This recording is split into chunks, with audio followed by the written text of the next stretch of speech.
இல்ல அந்த விஜய்க்கும் இன்னைக்கு மேடையில பேசுறாருல்ல, மிஸ்டர் மு.க.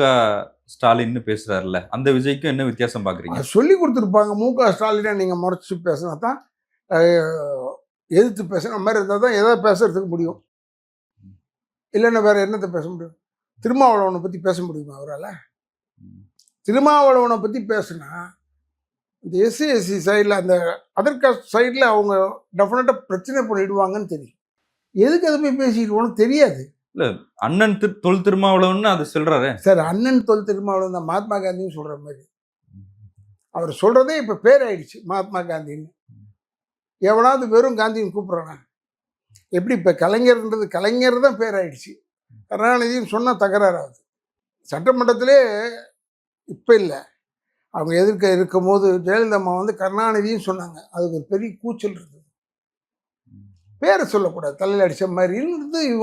அவங்க வந்து நான் பேரை தான் சொல்லுவேன்னு சொல்கிறேன்.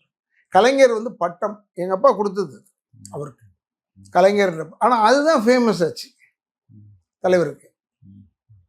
அதுக்காக சொல்கிறேன். விஜய்க்கும் சொல்கிறாங்களே சார் வெற்றி தலைவர் தளபதினு சொல்கிறாங்க. வெற்றி வரணுங்க எப்பயுமே. இப்போ வெற்றி தலைவர் சொல்லியிருக்காங்களே, வெற்றி வந்துருச்சுன்னா அவரோட படத்தை வச்சு சொல்கிறாங்கன்னு நினைக்கிறேன். எல்லா படமும் நல்ல வெற்றியாக போகுது, நல்ல கலெக்ஷன் ஆகுது, அதனால வெற்றி. எல்லாம் விட்டுட்டு வராரு சார் அவர் அரசியலுக்கு. 200 கோடி சம்பளத்தை விட்டுட்டு வராருல்ல.